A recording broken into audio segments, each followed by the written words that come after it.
pleasure to have you here today. And it's a pleasure for me to introduce our speaker, Janet Bergstrom, who is a professor of cinema and media studies at UCLA's School of Theater, Film, and Television.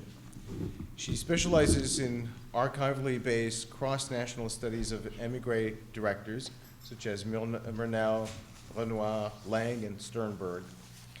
She pursues the same approach in documentaries created for DVD, Murnau's Four Devils, Traces of Lost Film, Introduction to Phantom, Murnau and Borzage at Fox, The Expressionist Heritage, and Sternberg's Underworld, How It Came to Be. She has, of course, edited Endless Night, which charts parallel histories of cinema and psychoanalysis, and was a founding co-editor of Camera Obscura. She's currently working on a monograph on Sunrise and a book on Murnau in America. Please join me in welcoming Janet Bergstrom.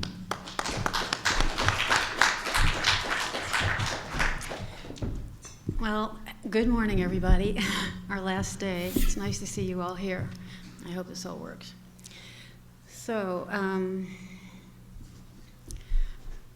before it won Academy Awards, and even before the film premiered in the fall of 1927, Sunrise was said to be, am I getting an echo?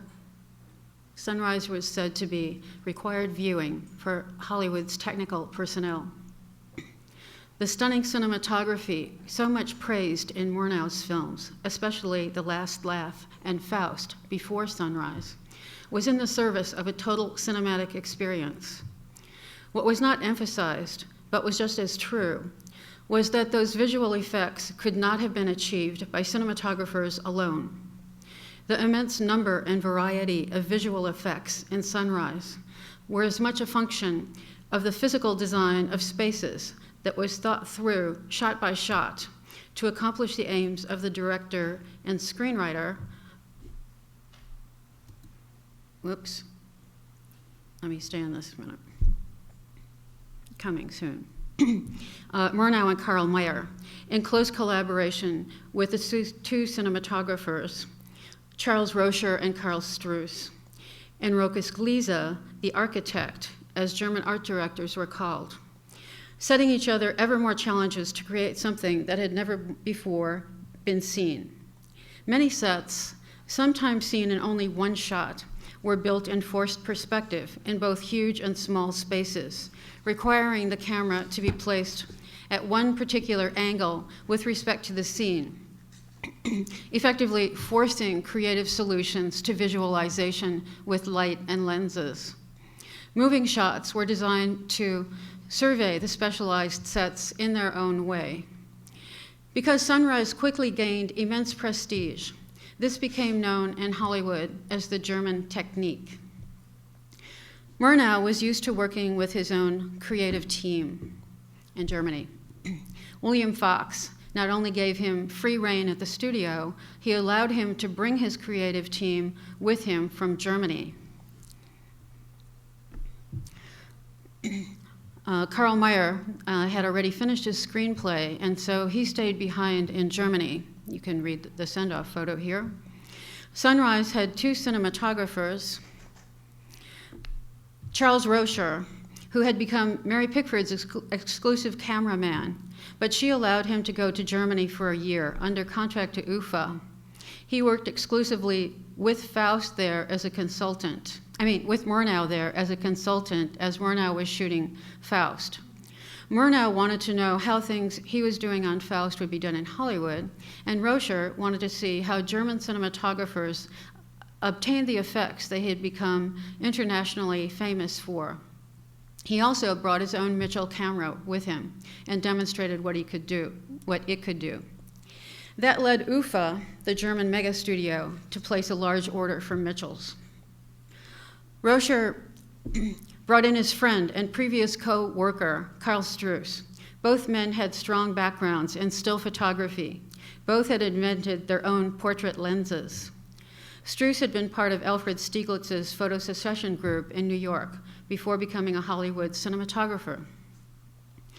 Rocher and Struss were often asked how specific, memorable, and difficult shots had been accomplished.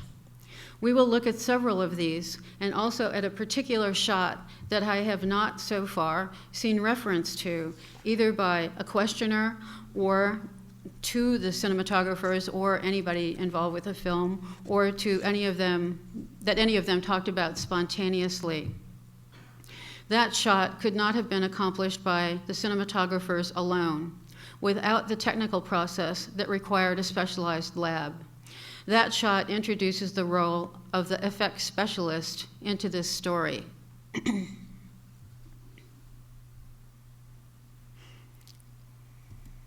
Oops.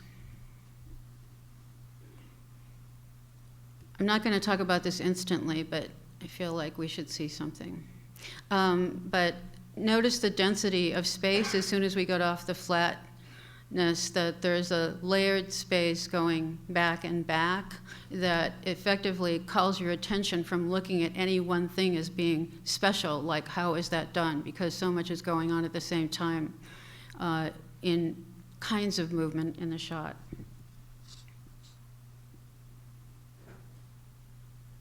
Of course, this is the famous first shot of the film, this montage. The vacation montage, it's called.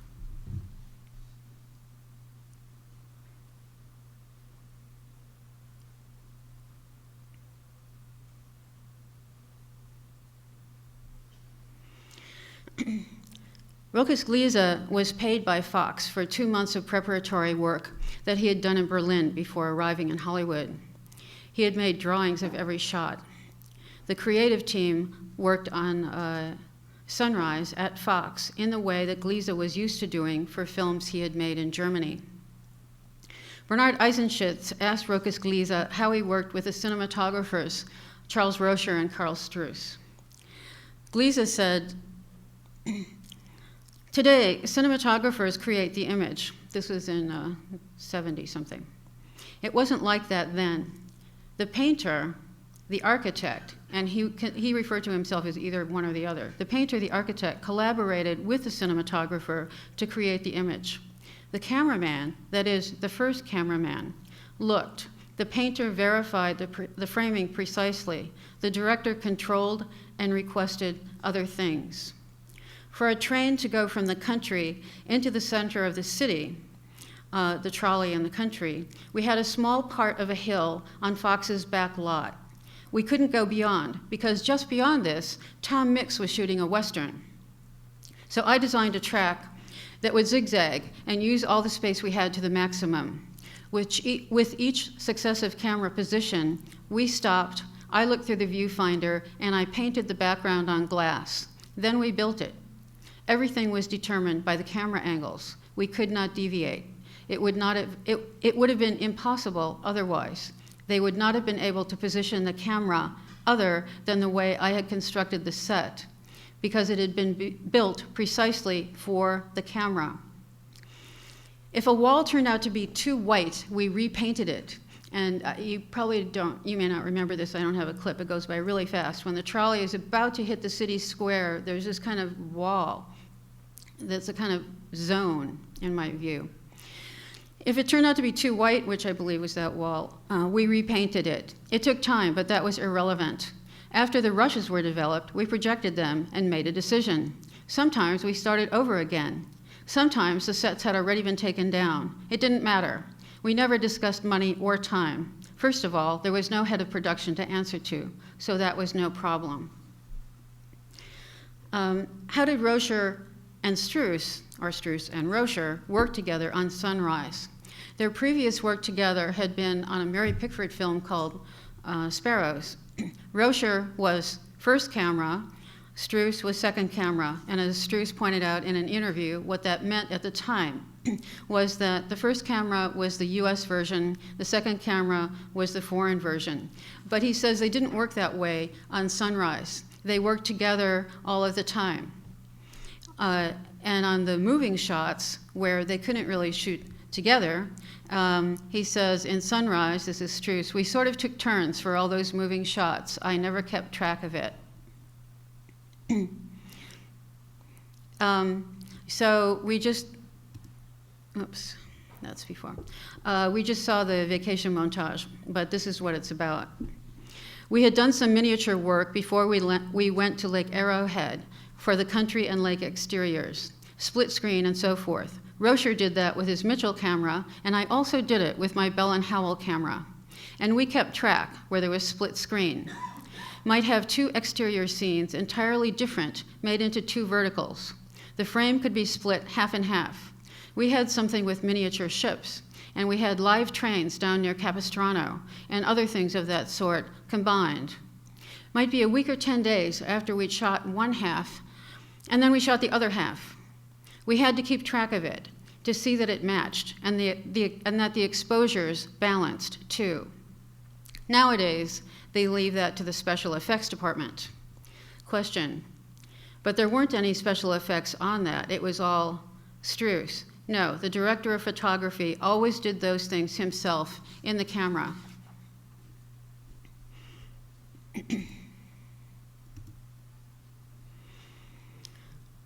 When Karl Struce was asked about the German influence on Hollywood filmmaking, the suggestion was that lighting would have been the most important new element. That was not surprising because lighting was and still is the most frequently cited stylistic influence of Weimar cinema on American cinema. But Struce replied that from working with the German team, he didn't learn much about lighting. Instead, he said, on Sunrise, the greatest difference was that we ran, sorry.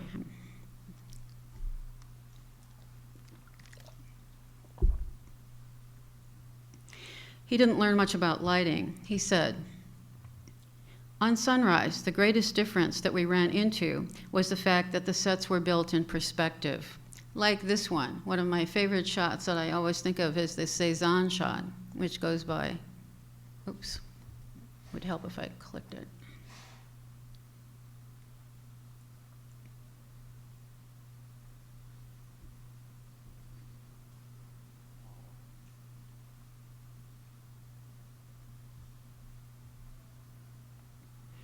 That's as fast as that shot is. Now, in the beginning of the picture, Margaret Livingston comes and stands in the doorway of this little cottage. Well, the doorway was just high enough to get her height. But in the hallway behind the door, the first time I walked on the set, I went to the doorway and looked. Why, here was a miniature door across the hall that was only 3 feet high. But she just came in from one side, close to the door, and stopped in there and looked, as I recall. But I had to stoop to get through it. And here the floor went up. The floor was going down into the room she looked into. I'm not going to ask you to read this. I'm showing you this article that Karl Struce gave as a paper at the most technical conference that there was in the United States, the Society for Motion Picture Engineers in 1928. His article on Sunrise and dramatic cinematography, and I draw your attention to this part of it.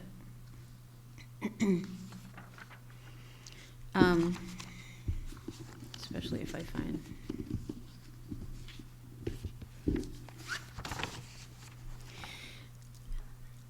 Among the things that Karl Struce says, he says, in the case of Sunrise, some 200 sketches were made by Rokas Gliza, the art director or visualizer, representing the 200 scenes from the script.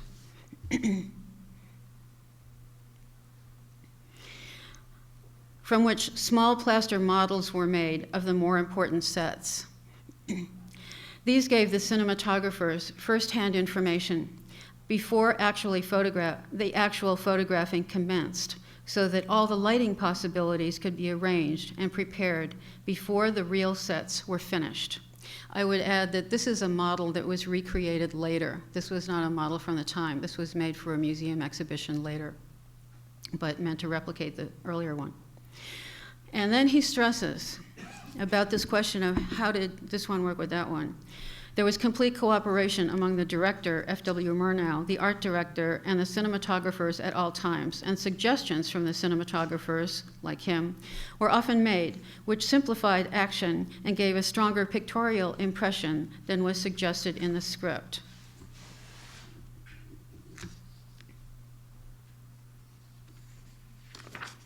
That was also used in the bedroom scene where Janet Gaynor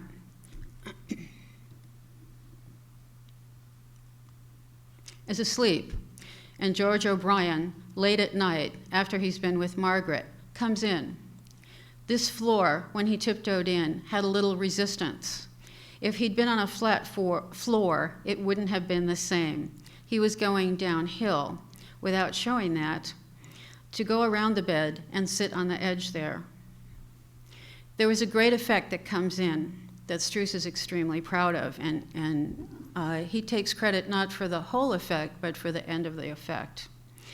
When O'Brien imagines he's thinking about drowning his wife, instead of making a lap dissolve of water coming over the bed,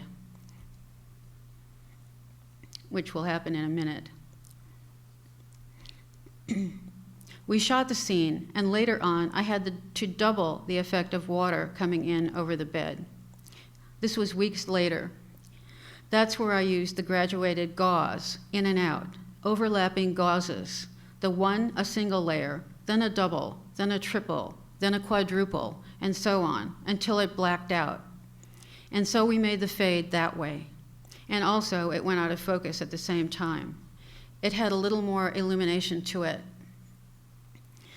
I told Mr. Murnau, I'm going to go to the next one, that it would take at least 30 feet or more to do this. If I do it in 4 feet, that's an ordinary fade in and fade out, giving no illusion of a time dimension. So he said, go ahead and do it that way, and I did. It contributed that much to the success of that particular scene. This, of course, is one of the most famous and difficult to achieve shots in the film that both Rocher and Struess were asked about repeatedly. So there are many accounts of it. Struess says about this: the scene opens on a night landscape and the camera photographs in the distance the moon. The camera was suspended from an overhead curving track, and I used my Bell & Howell camera, which was motorized. Rocher points out that his Mitchell was not motorized, and so he couldn't operate that shot. The idea of having a suspended track he had gotten from Carl Hoffman photographing Faust. He'd seen him do that, and he thought that was a good idea, and that's the way they did it here. I had to look straight down into the viewing part of the camera, which is about 4.5 inches to the right of the photographing lens, which was a 2-inch focal length lens. And I had put a magnifier on the ground glass on the viewing side, and of course the shutter was flickering through there at a speed of 16 exposures per second, and the image was upside down. I had to hold a handle which operated the pan and tilt.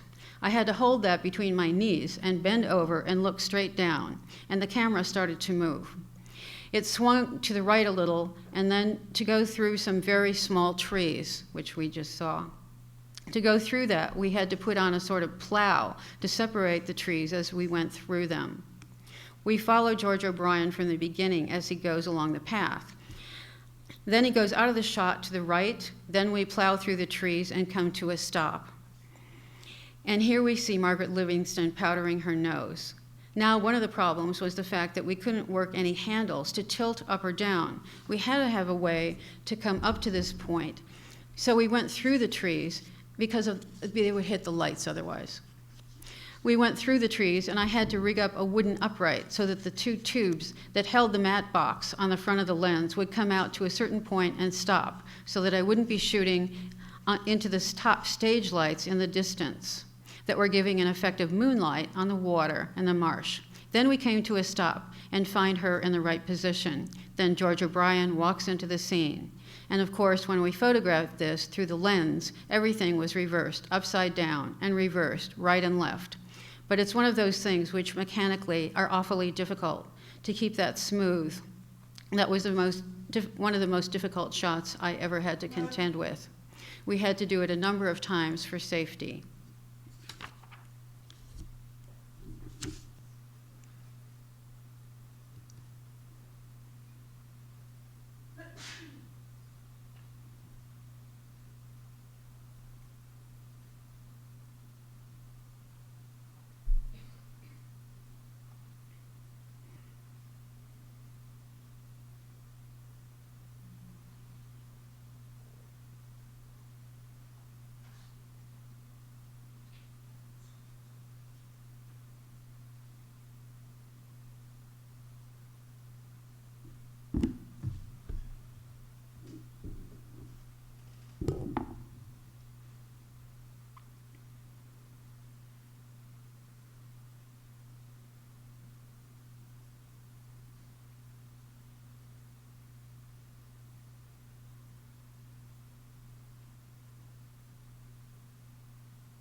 this was a Williams shot. This was not an in-camera shot, and it was not rear projection. It was done in another way, which I'm going to talk more about now.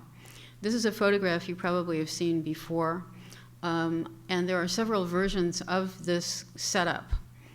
It was something that was very important when it was done, but to date, I have never seen anybody talk about exactly how it was done all the way through, which I'll show you in a minute. So here's a shot. We can see the trolley going down, the couple going ahead. We see Murnau here walking with walking with Karl Struess, and behind the camera, it's Rocher operating his Mitchell.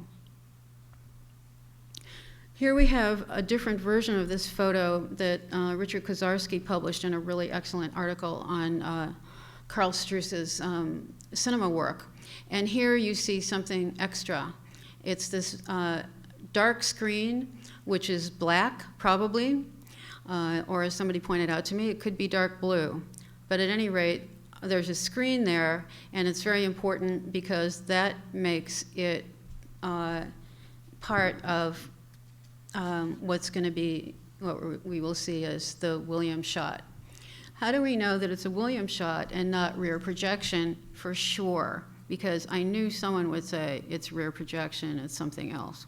So fortunately, we're lucky to have Murnau's shooting script for Sunrise, and that's annotated by him. And here he actually has added the Williams shot into his notes for the script. Here it is in English, here it is in German. I'm not going to go through the, sort of miming the poetry of Karl Mayer's script, but just to show that the Williams shot is definitely in there. So Williams was an interesting guy. He had started as a cinematographer very early, and he's actually in this film that was recently, I believe, restored. But here he's playing a cameraman in a movie, and this is the first movie in which Chaplin appears as the tramp. Williams patented his process as early as 1918. And this is the art, what's called the art for the patent. It's followed by 2 pages of detailed description of exactly what's involved in getting this type of effect, where you can have what's called a traveling matte. 1918, so we're, this is 1926. This is being shot. The fall of 26, or at the latest, the beginning of 1927. So this is a lot later, and Williams had his own lab by this time and was quite recognized. By September 26th, which was more or less the same time the film was starting shooting, the SMPE Journal published a series of articles on so-called trick photography, which nobody anymore really wanted to call trick photography. They wanted to call it something else, and there were a variety of choices. But this article by Carl Louis Gregory gives an overview of types of what he believes are the types of trick photography. And here are the types. I just typed up the types for you. There aren't really 15. There are actually 13, because the first, he says, what's our standard? Our standard is 16 frames per second. We're going to call that normal speed. He has number 6 is mattes, but the traveling matte isn't included under matte. It's that special. It's way down here. It's number 13, the traveling matte. And then he's going to describe what the traveling matte is. By this process, figures in action may be superimposed against any background without being necessary to build any sets at all. It requires very accurate mechanism to work and is patented, sometimes called the Williams process, and then you can read the rest. One of the ways that you can sometimes see that it's a Williams shot is you sometimes get a kind of ghosting along the image. That's of the, say, in this case, of the couple. But the background, the benefit is the background is very sharp. It's not a dupe. It's very sharp and in focus, and so on. That's the traveling matte that Williams invented and patented. Now, by April 1926, this is becoming popular. What are special effects and how is Hollywood doing them? So that we get an article in Photoplay, which was a surprise to me. How did they do it? Which is quite similar, actually. Different kinds of effects, and trying to explain to kind of a general audience, how these things are done. Even though when the films, as I think other people have pointed out, when the films come out, Williams' name is nowhere on the film, and certainly nobody's going to explain really how his process works. Even though there are 2 pages of detailed explanation with a patent, that's not going to let you actually do it. Never before told. Okay, so here's the Williams effect.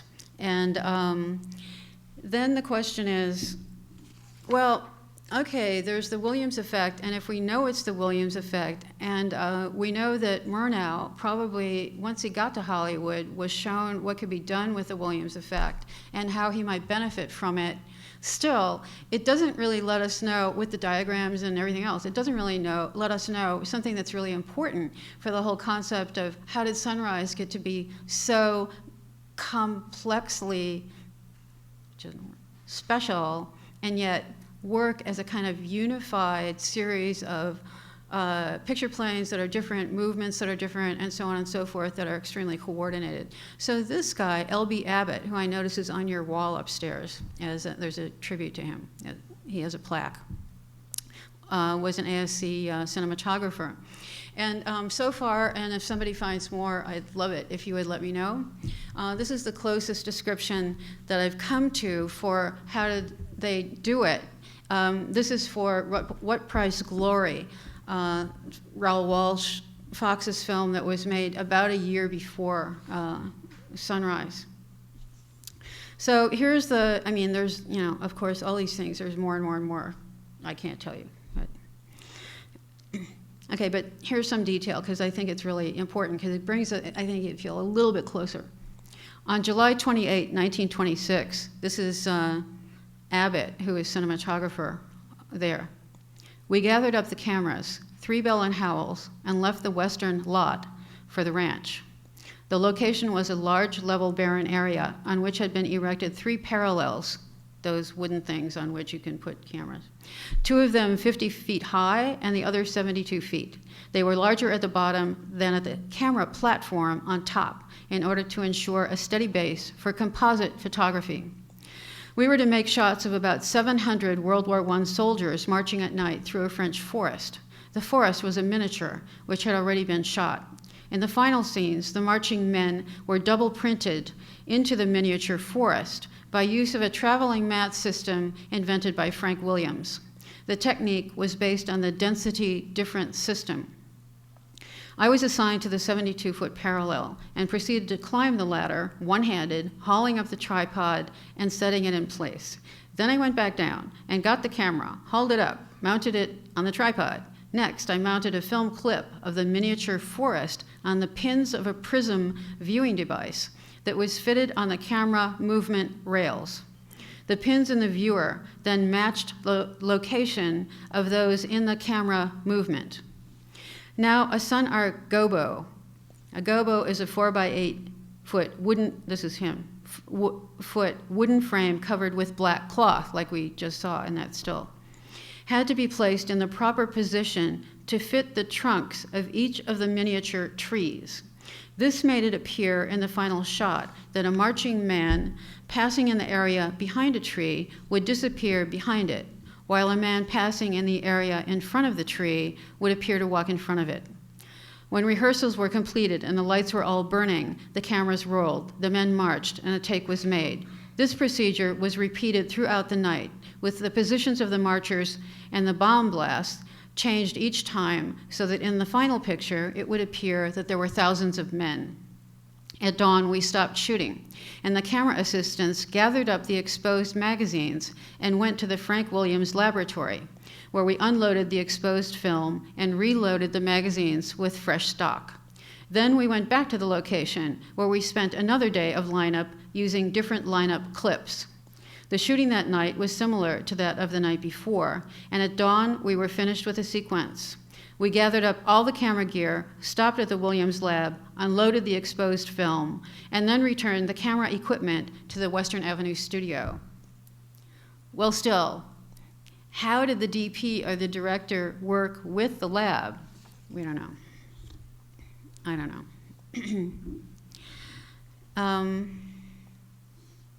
Now, Frank Williams, for his part, wrote an article on trick photography for that same issue as Struess was in 1928. And I would just point out, he says, he titles the paper Trick Photography.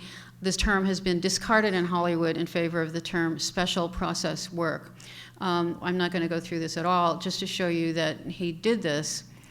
And then to say that, okay, there was a lot of success with the sunrise way of doing things, and there were a lot of imitations for better or for worse. But there was a reaction against it, particularly by American cinematographers.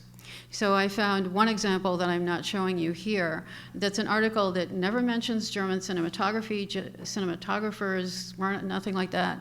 It's an article that says, American cinematographers can work extremely cheaply and are very useful to the studios. Okay, and this one by Mitchell Leisen, who we know as a director probably, who started as an art director. He says, in the German technique, which styles a great deal of false perspective, the cameraman is limited to one angle. Otherwise, a new set is needed. A cameraman, to avoid monotony, likes to move around. We are hampered in our type of stories by the necessity of doing them in actual scale. They deal with the mental reaction of a person and express it in the story. They can use false perspectives because they limit themselves to one or two angles. It is not a practical way because the set can be used only once. It is a saving in production cost to keep sets standing because by slight changes they can be given a totally different appearance or redressed. We did one picture entirely as an experiment, the German technique, to see how it would work. We made cameras turn circles, run downstairs, and got an interesting result, but the cost was not commensurate with the return.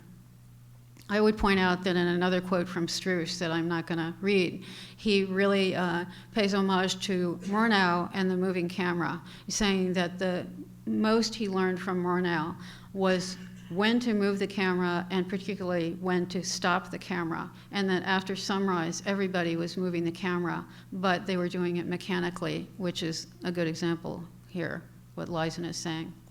Now, don't worry, I'm aware of the time. Now here we come to a slight twist on the situation of in-camera versus, specialists, which was then in the air, like what kinds of specialists could there be?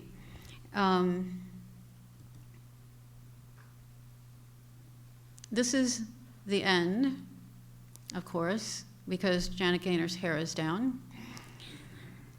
And we're getting what would have been an actual sunrise, except that there was a problem getting an actual sunrise with the weather they were getting where they were.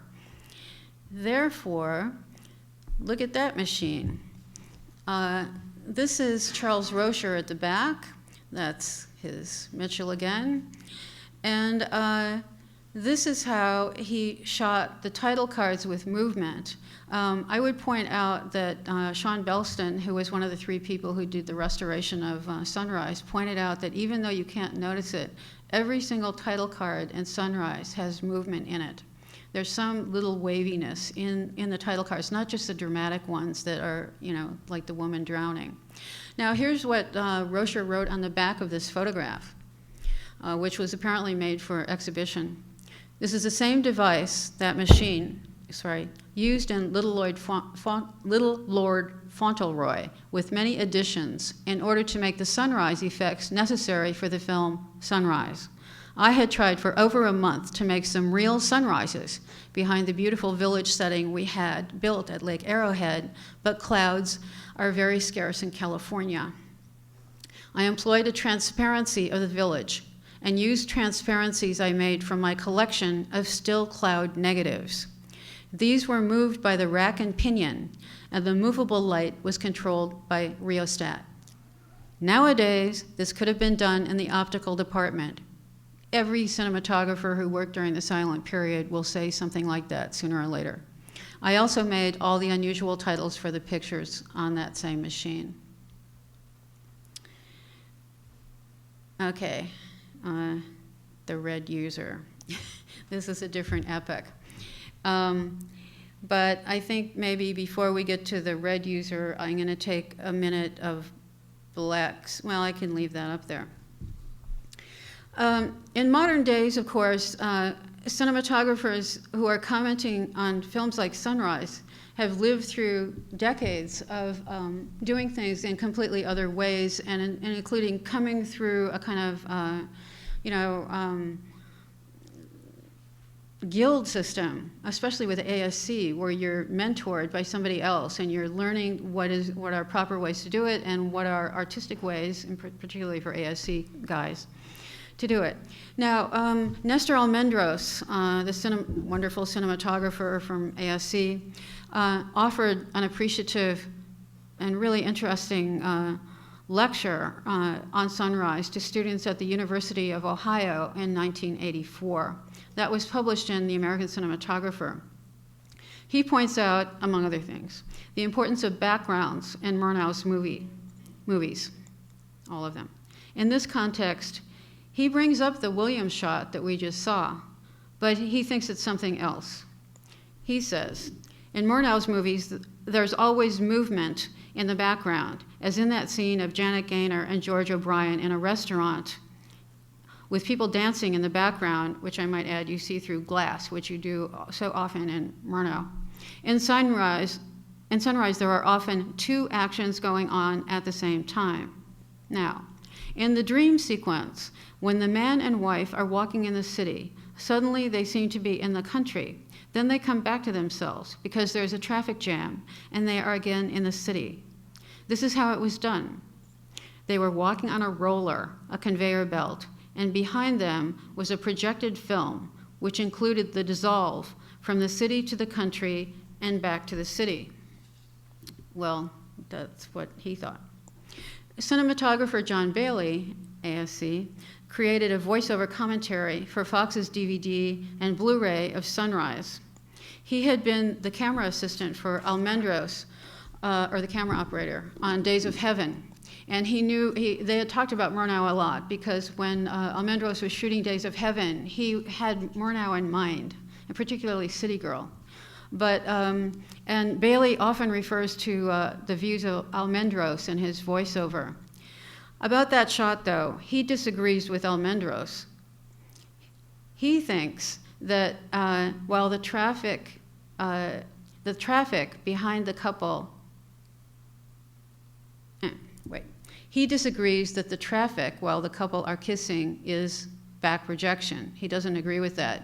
But he doesn't realize that it's a Williams shot either. He thinks it's a matte. And he says, I quote, "It's amazing how Rocher and Struess were able to do all these effects in camera." Then he explains why I thought that the effects shot were not done as back projection, but as a multiple exposure. There's a very famous photograph that I showed you of the two actors walking down a ramp with the camera on a dolly track behind them. And at the extreme left of the photograph, there are two grips carrying a big black gobo, which you know what that is now. It suggests to me that they were shooting into black. The camera was dollying down this ramp, and that's why we got a change of perspective dropping down as the dissolve happened. A first pass was made on black. Another pass was made in the sylvan environment in the background and the city background, and then composited in the camera. Neither Almendros nor Bailey recognized that the shot had been created with an effects specialist. Now, I bring us up to the present by saying that there's something that I believe is going on analogously with the digital intermediate. And I realize that a lot of people don't know exactly what it is, so I have this huge title card at the end, where we'll have time for a couple of questions at least, because I'm almost done. But I wanted you to see this thunderously modern-looking, the Red User Forum. The Red is one of the most popular digital movie cameras out there, and it's heavily watched by Panavision and airy, and people making cameras and renting cameras in Hollywood, they want to know what people using the red are thinking. And I'm not asking you to read that because it's too little. But here, there are 2 comments about the DI process, and now it's so well known that digital intermediate is just DI. The DI process has changed the look of films dramatically in some cases over the last decade or so, while someone like Andrew Lesney sits in on the grading process of films to, even out the exposure and so on. Like The Hobbit, a large number of DPs are not so lucky, and some lament how much the DI process can change the look of the film. I remember Jaminski, an American cinematographer, saying something like, "These days you only need to get it in focus, and the director can get the look he wants in post," meaning post-production. He was being somewhat flippant, but he went on to say that while he has input over the post process, many DPs don't have that in their contracts. Well, I don't want to distract you too much, but that's really what a digital intermediate is. But now I'm going to read what the same John Bailey said in 2008, because he's very articulate.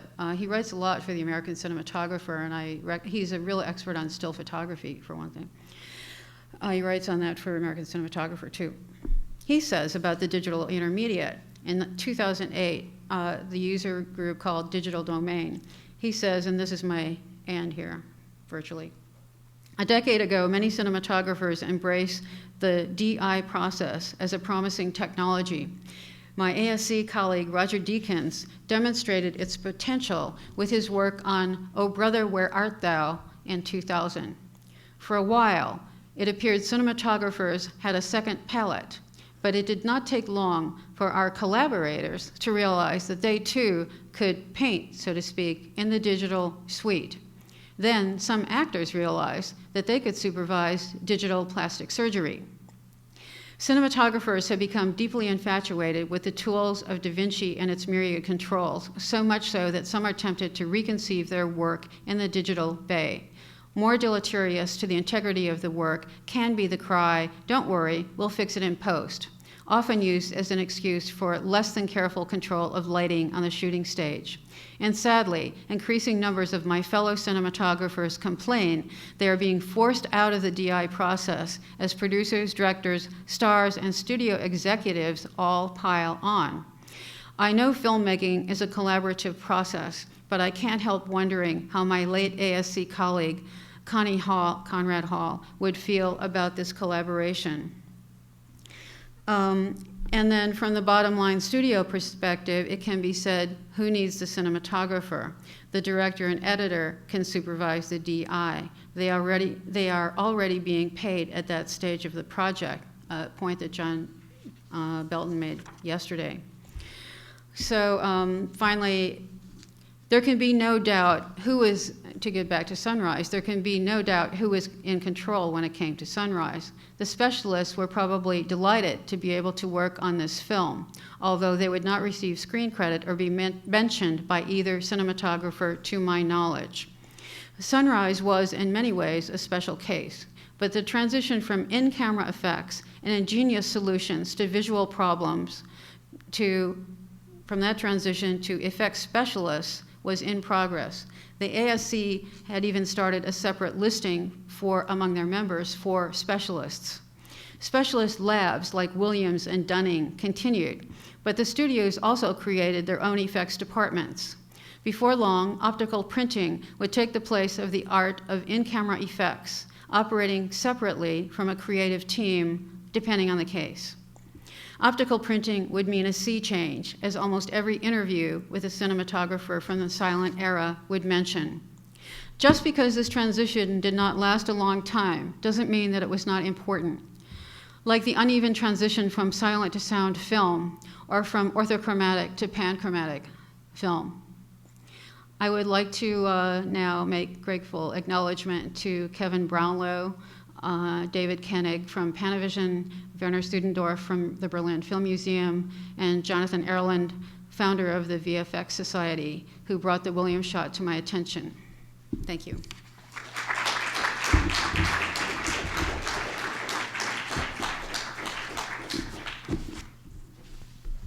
So we've got about 8 minutes and a half for questions. Thanks, Janet. Just a comment, really. This is really illuminating, and I'm absolutely fascinated to see a photographer of the caliber of Almendros, who was clearly involved with painterly effects and the effect. He's really one of the master lighting cameramen who ever worked, but totally naive about what is so clearly a traveling map, because the minus is so visible in all of the aspects of that shot, that phantom line you talked about. So, I mean, I think a lot of cameramen would have looked at that and seen, you know, traveling map instantly. And it interests me that cinematographers are so varied in their expertise and backgrounds. The fantasy idea that there's somebody up there in Hollywood who really knows everything there is to know about cinematography, it really is it's a completely false idea, and this really beautifully shows that. So thank you. And I would just point out, I mean, there's, you know, like I could talk about this for about a year, so I mean, I just really had to cut down a lot. But in the DVD, the ghosting effect is reduced. I saw the 35 print after it was restored in 2 different theaters in LA. Well, I also saw it in Berlin, actually, at the festival. And the ghosting effect was quite pronounced. It was so pronounced to my view. That is to say, especially when you saw the traffic turn into the country, then it really looked like a white line across around the couple. That I talked to Sean Belston at Fox, and I said, did we get the wrong print or what? Because UCLA used to have a print of sunrise, and I don't remember seeing it like that. And I kind of think that when they cleaned up the print for the digital, that it became more apparent, but then they toned it down because they were getting comments about it. So, I think. Yeah.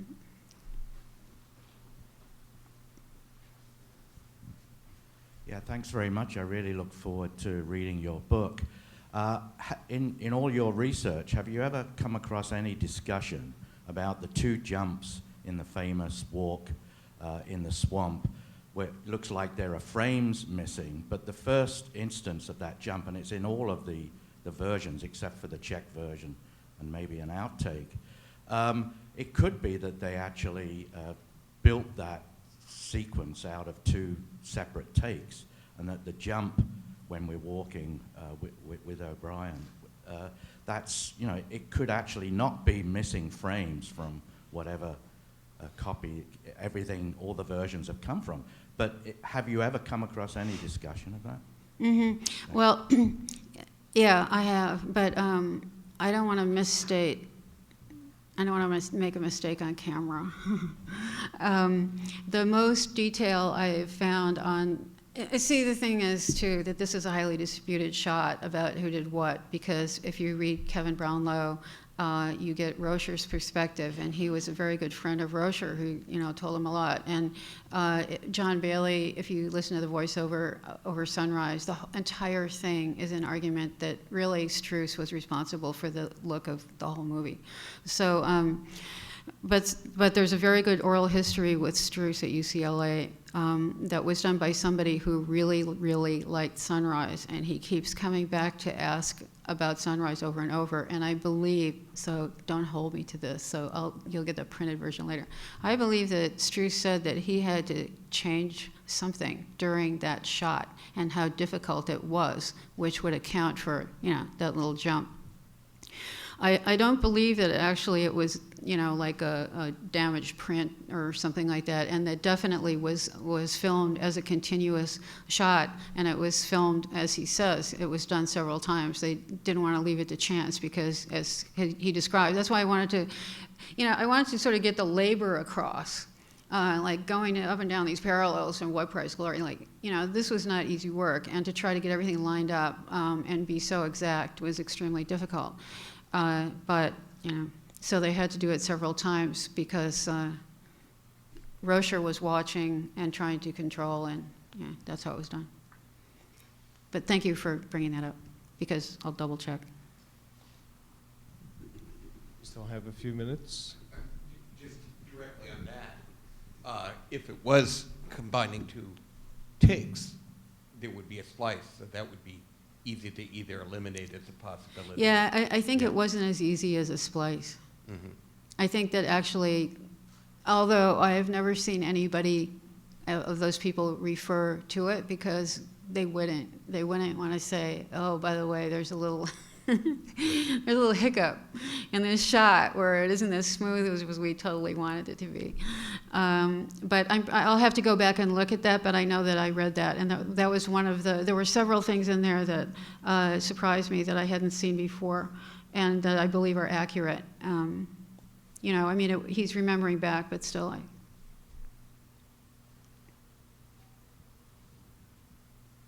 Final question?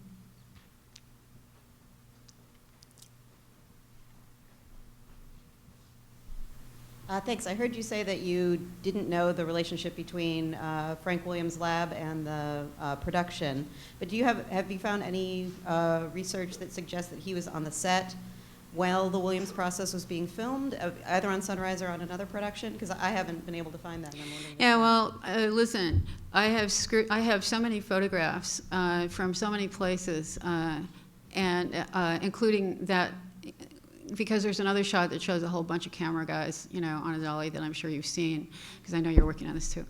And so I keep saying, do you see Frank Williams? Is he there? Or who would have been the guy from the lab? Because my special effects friends say, he wouldn't have been there. He would have been at the lab. But who knows? Because everybody wanted to watch Sunrise being shot. And all I can say is, so far, I haven't found what I want to find, but that doesn't mean I can't find something, because as time goes on, people who were, you know, kind of relatively secondary, tertiary, whatever they were watching, they may come up with something. I mean, I was really happy when I saw in this called Billy Abbott's book that he actually talked about, we went to the lab, we gave him the, like exactly like that. I had never seen that anywhere before. But certainly nobody from Williams was going to say, you know, exactly how they were doing it. And I think the whole issue of labs was very hush-hush with Sunrise. As I understand, Murnau didn't want anybody from the studio to see, well, this was also the case for Four Devils. He didn't want anybody to see any of the dailies from Fox, anybody from Fox to be near the lab. So he didn't want to use the lab Fox used. So everything surrounding even the normal lab processes, which we could sort of, you know, imagine, we don't know exactly yet. But I think that more can be found out about that, but we can be in touch if you want. Yeah.